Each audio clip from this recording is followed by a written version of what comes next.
Hey YouTube, it's Mandak, coming at you guys with another video. Welcome into Comic Hall 41, I believe. We are slowly but surely approaching that 50 mark. We'll see if I can get to it by the end of the year.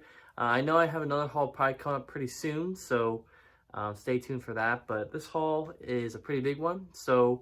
Um, Again, happy Sunday to everyone out there. Hope you guys are all enjoying your Sunday. For me at least, I was on vacation all last week, so went down to the shore, got to have a little bit of a tan, not too much though, but yeah, just enjoyed some time away with my family, and just picked some stuff up along the way. I have some stuff here from Ollie's. I went to Second and Charles before I went on vacation.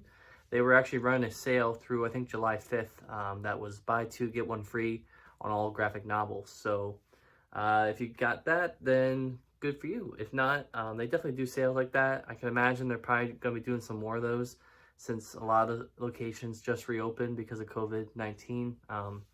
So that's really cool to know. What else? I think some stuff in here is some in-stock trades as well. So yeah, so a little bit of mixed bag here. I also bought some on Amazon as well. So kind of a mixed bag here. But I guess before I get to that, just to go over what I'm kind of reading this month or this week. So over my vacation, I actually finished reading all of the Pokemon manga stuff from the Kanto Adventures, stuff like that. And then also, well, I guess Red and Blue, if you want to call it that. And then I actually read all of the Gold and Silver stuff over my vacation. So that was over 1,500 pages of manga to read. Obviously, it reads a lot faster than regular comics do, but really, really enjoyed it. Cannot stress enough, anyone who's into Pokemon, into the video games, more importantly, definitely should try checking out the manga series. That's Pokemon Adventures. So yeah, I'm pretty much all caught up on the Gold and Silver stuff. It was really, really good. Just the plot is just amazing. All the characters are just so fleshed out. And I think halfway through, I think the original artist, from what I've heard, actually had to leave due to, I think he was sick or something. So another artist came in, and I think, look up right here, Satoshi Yamamoto. He took the reins halfway through, I think, the Gold and Silver volumes, and I think volume 10 he took over. And his art is just phenomenal. Just the way he draws the characters is very reminiscent of the anime, obviously, and the game, that's based off of. But really, really great art, and I think he's still doing the art as of today, so really excited to read some of the other stuff later down the line.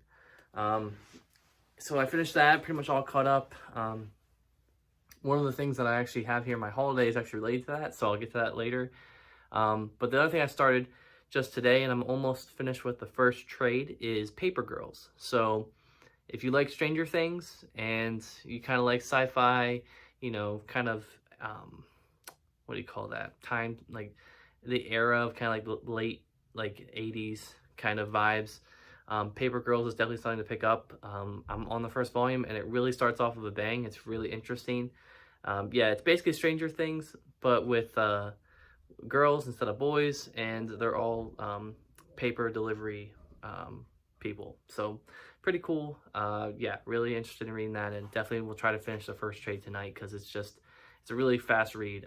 It's Brian K. Vaughan, and I think the last name is Chang, I think. Chad Chang. I'm not sure who the artist is. I apologize, but he drew some Wonder Woman stuff, if that's any indication for anyone out there.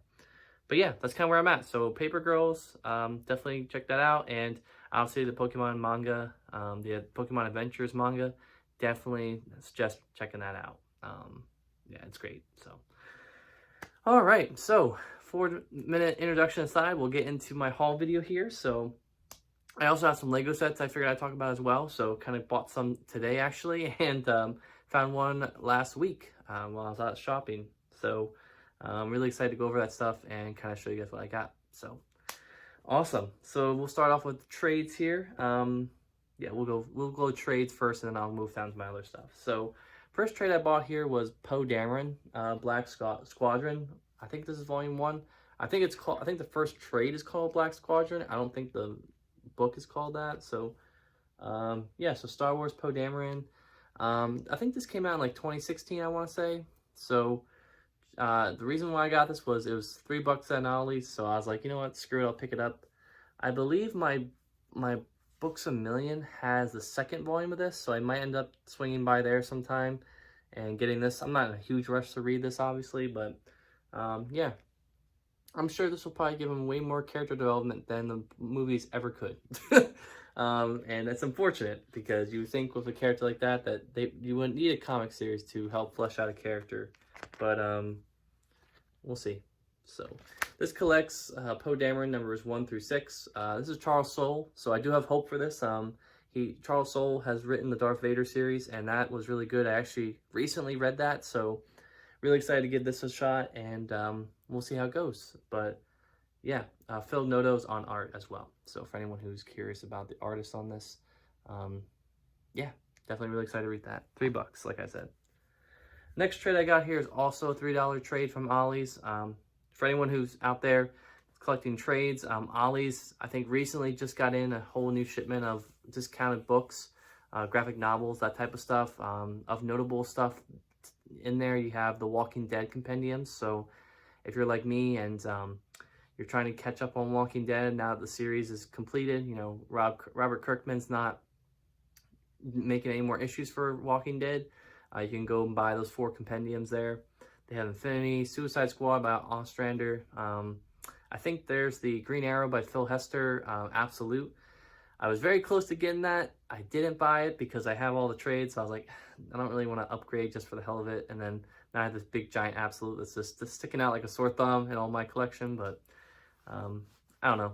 Might get tempted. I think it's like $9, so it's pretty cheap actually. So yeah, so a little tangent aside here. The next trade I got here is also $3, like I said. And this is the first trade of the Han Solo series. So I do believe there's a hardcover that came out for Han Solo, and I think that's the whole series. I think it's just 12 issues, so this gets me halfway through this. Or it might only be 10 issues, actually, because this only collects Han Solo numbers 1 through 5.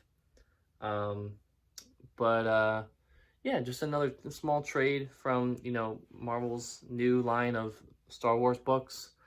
I believe this came out after the initial Star Wars, like probably towards the end of the ongoing Star Wars titles lifespan. So I think it's kind of, you know, just kind of giving them more fleshed out stuff. So, you know, we'll kind of see.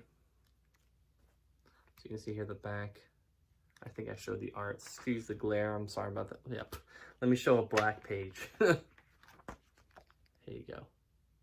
So, yeah. You know, just something else to read, Star Wars related. What is nice about these Star Wars books that I will note is the uniformity on the spines is great. So they all have that kind of like same Star Wars logo there. Different like character designs, obviously. But then you have that consistent kind of little dress going on there. So just a little collector shelf admirer type of thing for me to note. All right. So next trade I got here is a trade that came out, I want to say a few weeks ago, possibly, maybe a few months ago. It's actually a trade from a series I've actually been reading on our Crackle Comics podcast. So again, have to shout out to us, you know, Mike, Vince, and I. The podcast we have, Crackle with a K, Comics. Comics is not spelled with a K, it's comics with a C. Yeah, so I've been reading the series, really like it. It's Jeff Lemire and Phil Hester, so great team with that, and that is Family Tree. So I bought the first trade here. This was actually pretty cheap. It was about $5, excuse me, on IST, and I bought it to get me to that 50% for free shipping. So yeah, this only collects the first 4 issues, so it's a little bit smaller in terms of trade size, but yeah, just a really great story. Great writing by Jeff Lemire, and awesome art by Phil Hester. You can't really say too much. The coloring here is spot on as well. I'm assuming Eric Gapster is the colorer, or Ryan Cody is. So Again, really cool. I think the second trade is coming out soon. I think it's still being published, obviously. There was the delay with COVID-19, so I think it's still being published, but the trade probably won't be, the second trade probably won't be too far behind. So, yeah. So, with that whole thing going on with Second and Charles, that sale I said about, I basically went crazy on a bunch of independent titles that I decided to get, which is really weird. I don't think I bought a single Marvel trade while I was at Second and Charles, which is pretty interesting. They do have a pretty good selection of indie stuff there, and I was able to kind of find that. And they also had a bunch of discounted books as well, so I was able to get books for pretty much free, which was pretty cool. So the first book I got here was something that I actually talked to a coworker about, and he told me that this was a great series and I should give it a try. And it is Morning Glories. So this is Image. I'm assuming this is Nick Spencer. I don't know. It says Spencer. I don't know if that means Nick Spencer, but yeah. So this is Nick Spencer. This trade is a little beat up, but don't really know much about the story. I can actually read the little back part here for you, just in case it kind of piques your interest. So it says here, one of the most prestigious prep schools in the country, but behind its hallowed doors, something sinister and deadly lurks. When 6 brilliant but troubled new students arrive, they find themselves trapped and desperately seeking answers, and escape from a place where nothing is what it seems to be. So really cool, kind of like a mystery kind of thing going on. Yeah, I was told that this was pretty good, and as you can see here, the sale, it was $1. So for $1 to try this out, and this is a pretty thick trade, I would say. It's issues 1 through 6, but you can see just how thick this is. Yeah, really excited to read this. I don't know if you guys saw kind of what this looks like, but yeah, Morning Glories. I think there's like compendiums for this as well, but I don't know if I'm at that point yet. I just want to give it a try and see how it is. So cool. Next one here, again, an Image title. You know, another two pretty famous, two pretty acclaimed creators in the comic industry. And I figured I'd try out some of their independent stuff. So this is Southern Bastards, Volume 1. And this is written by Jason Aaron with art by Jason Latour. So I do believe, Latour sounds familiar. I just don't know where I've seen his art. So I apologize if it's not coming to me right now. But, oh, you know where it's from? I think it was from, was it Spider-Gwen? It might be. I think it might be Spider-Gwen. Could be wrong. I'll check. But, yeah, so Southern Bastards. Yeah, I'll read this again, so anyone who wants to know. Euless Boss is a high school football coach with no more room in his office for trophies and no more room underneath the bleachers for burying bodies. Ooh. And they're just two of the folks you'll meet in Craw County, Alabama, home of the Boss Barbecue, the state champion running Rebs, and more bastards than you've ever seen. So, kind of cool, kind of like a murder mystery crime type of thing. So really excited to read this. Kind of see here the back. I think this collects the first 6 issues. So if I like it, this is kind of me kind of sampling some of these really acclaimed titles. I've heard a lot about them and I just want to give them a shot. Can't remember the last time I've sat down and read like a Marvel title. I've taken a really long detour with that. I've read a lot of independent stuff recently, and I read that Pokemon stuff now. So it's been a while since I've read a Marvel book. Aside from the single issues that come out every week that I read with Crackle Comics. But yeah, so that's really cool to kind of go through with that. So, all right. Next book I got here is a book that I bought strictly because of the creator. And, we'll see kind of how it goes. But the book I bought here is Powers by Brian Michael Bendis, Volume 1. So I'm not sure how many issues this collects. I think it probably collects the first 6 or 8, I want to say. But, yeah, don't really know much about this, so we'll read this. Heroes glide through the sky on lightning bolts and fire. Flamboyant villains attempt daring daylight robberies. Godlike alien creatures clash in epic battle over the nighttime sky. And on the dirty city streets below, homicide detective Christian Walker does his job. So, kind of cool. A little bit of crime noir, which I know is Brian Michael Bendis' sweet spot, I would say. So we'll give this a shot. I can kind of show the inside too. A lot of text. But you know, it's Brian Michael Bendis, so I'm assuming he'll probably, whoa, that is some like art prose type of style going on there with the little side parts there. So yeah, really cool art going on here. I really like that. That's some pretty good art by Michael Avon Oeming. I don't know if I said that right. Apologize for that. Next book I bought here is one that, for anyone out there who's a big comic fan, the Omnibus Collector, Riley Moore, I believe is his name. I was actually watching one of his recent haul videos, and he bought, I think, like the hardcovers for this book that I bought here, and that book is Black Science. So kind of broke down for me a little bit about that. It looks kind of like a sci-fi type of thing. It's Rick Remender, so again, pretty famous in the, pretty notable name in the comic community, you know, in today's world. So I'm always trying to branch out and read their independent stuff and see how it stacks up to their, you know, more mainstream stuff with Marvel or DC. Yeah, this is Black Science Volume 1, and this collects Black Science 1 through 6. So got this for $3, and yeah, just really excited to give this a shot. You know, again, just trying to branch out, try some new things. All these are Image, so creator owned, which is nice. Yeah, we'll give it a shot. The art doesn't look too bad. I'm kind of digging that art style. So the art is by Matteo Scalera. I don't know if I said that right, so I apologize. And Dean White, I'm assuming, is on colors. But yeah, that's Black Science Volume 1. Just gonna try some of these out. If I don't like them, won't get the second volume. If I like them, I'll keep going and buying some more. So yeah, this next book, which I'm hoping I'm gonna like, which I almost think I'm definitely gonna like, is Velvet Volume 1 by Ed Brubaker and Steve Epting, I believe. Yes.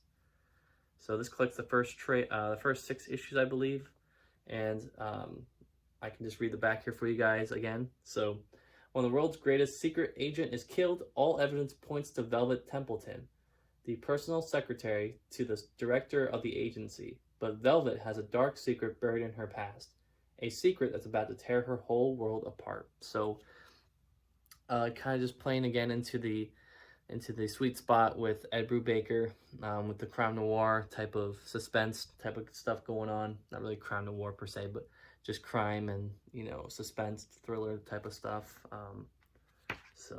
But this time with Steve Epting art instead of Sean Phillips art, so that will take a little bit of getting used to, but yeah, I do like Steve Epting's art. I think it's pretty good. So we'll see how it goes. Again, got this for pretty cheap. This was $5, so wasn't too much more than what the other ones were like. So I think that's all of the trades that I got. Oh no, actually, let me skip down here to this last trade. This is not really a trade, but it's a OGN.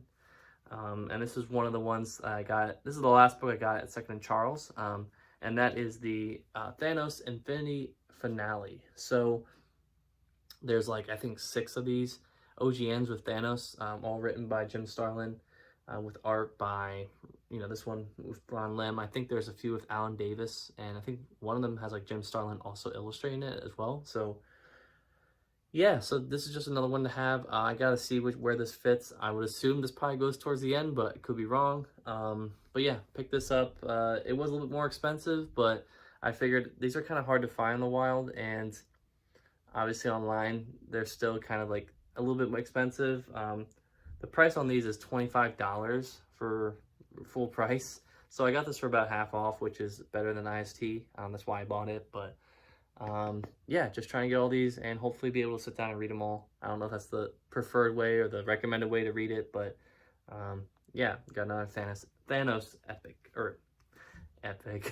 Thanos OGN. So really cool. These are nice books though. I mean, they are nice, you know, they are pretty good design. A little weird that there's no dust jacket and it's just like the book, but these are kind of what Marvel did in that era, I guess, you know, kind of producing these standard sized hardcovers with no dust jacket. So all right, next book I have here is a thicker trade that I found at Ollie's, and that is Nick Fury Agent of S.H.I.E.L.D. Classic Volume 2.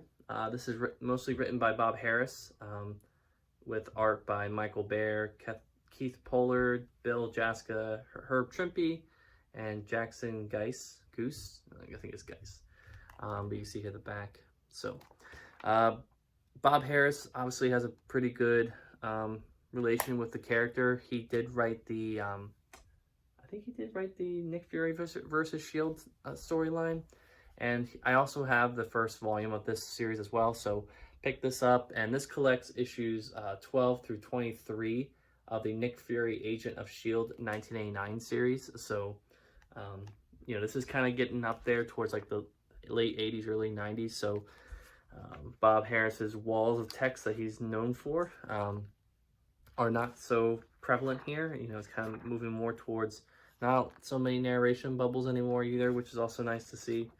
I feel like sometimes the story kind of flows better that way if there's not a lot of narration, which, you know, back in the 60s and 70s, and even back even further to like the 50s and the 40s, that was kind of the mainstay for a lot of the comics back then. But yeah, I think the art here is really good. Looks like Nick Fury is going to space, so pretty interesting stuff. And obviously you can tell he's going to space because just look at the front cover of that. So I don't know how many volumes of this there are. There might only be like 2 or 3. There might be like 1 or 2 more after this. But I feel like at this point I might just take tabs and take a look at them online and see where they're at in terms of price, and might end up picking some of them up just so I can have this whole thing. This will go nicely next to my like other Shield books that I have. I have the Lee and Kirby Shield stuff. I have the Steranko stuff. You know, I have more of the modern day stuff with like Coulson and all that stuff. So I did enjoy reading most of that content. So yeah, we'll see how it goes. So all right, next 2 trades here are both from the same kind of line of books. And if you watched one of our recent podcasts that I was in, you'll know that I talked about these in that podcast, and that is the What If Classic Collections. So I did order the 3rd one that is coming soon, but for right now, I'll show both the first and second trades here. This one collects What If numbers 1 through 12 from 1977. So the first volume of that stuff. There was a second volume. I have no idea if Marvel will publish that as well, considering that a lot of the volume 2 stuff is questionable in terms of the writing. It's not too good, just by the sampling. We actually did a whole podcast on these types of books over at Crackle Comics, so definitely go check it out. I think one of them is in this book that I read. It was, actually 2 of them are. What If the Avengers Had Never Been? And What If the Fantastic Four was the original Marvel bullpen, which are pretty cool. I thought they were both fairly decent, but they weren't like shocker type of things. So yeah, you kind of see here the back. This one showing Spider-Man joining the Fantastic Four. And just to show you kind of some pages. A lot of this stuff, especially in the beginnings, is told through the eyes of the Watcher, because, you know, he's basically like the kind of like the narrator for all this stuff. So you see him a lot in these books. But yeah, I'm really excited to hopefully read through this sometime, and, you know, just kind of get a little bit of taste as to, you know, some storylines that I might be interested in reading. And yeah, just pretty cool. And the thick trades, they're $40, but they're definitely smaller than an Epic, which is a little disappointing. But I would imagine the reason them being so expensive is this is the first time they've been published and remastered, so they probably have to account for that somehow in terms of the pricing of them. But yeah, so that's volume 1. Second one I got here was volume 2, and this collects What If volume 1, numbers 13 through 15 and 17 through 23. So didn't do research on this, but I'm pretty sure there's a reason why 16 isn't in there. It might be in another trade or another collection somewhere. It might be character specific, so I think that's probably why it's in there. But you can see here, what if Hulk was a barbarian, and he actually ended up being one in Planet Hulk. So yeah, that's kind of funny that that's what's really funny about reading a lot of these, is a lot of them end up actually coming true later on in future stories. You know, for example, the Spider-Man one, Spider-Man ends up joining the Fantastic Four and forming the Future Foundation. So that's kind of funny that a lot of these come to fruition. But on the back here, you can kind of see Spider-Woman, Captain Marvel, and looks like Ghost Rider up there. So, and what's also interesting to note as well is these collections also feature let me see if I can find it, these collections also feature the can't talk right now, letters pages for these issues. So if you're into that stuff, I know some of the omnibus have them. I know the Spider-Man ones and the X-Men ones definitely do have them. I'm not sure if, I'm pretty sure the Iron Man omnibus, the volume 1 with Michelini and Romita and Layton, I'm pretty sure that one has the letters pages. So it's just an extra kind of thing they put in there that's really cool to kind of read and see, you know, kind of go back into time and see what people were talking about back then. It's always interesting to read that. All right, so the next kind of little thing I got here before I get into my comics or Legos is some more Pokemon stuff that I bought. So like I said before, I bought the red and blue and yellow adventure manga stuff. I bought the gold and silver and crystal manga stuff, and I went ahead and I bought the next little chunk of collected stuff. And it's really nice because these books have basically been packaged into these box sets, which is really easy to purchase, really cheap to buy. So I ended up buying those, and this is the Pokemon Adventures Ruby and Sapphire. So obviously just coming off of the gold and silver stuff, this is the next stage in that. So I believe Ruby is the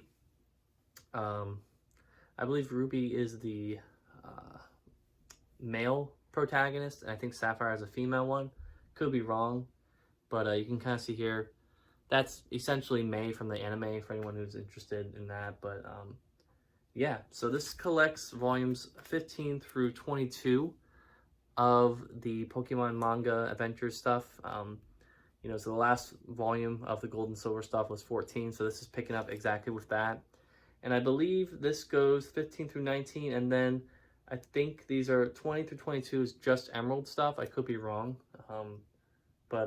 Yeah, it's a little bit weird how like the trades, like what was nice about the other two box sets is that all the books were like different colors, and this one kind of just goes in a weird order, like kind of just goes red, blue, green, red, blue, and just straight green. So it looks kind of look a little weird on the shelf, but yeah, these are nice because they come with a poster.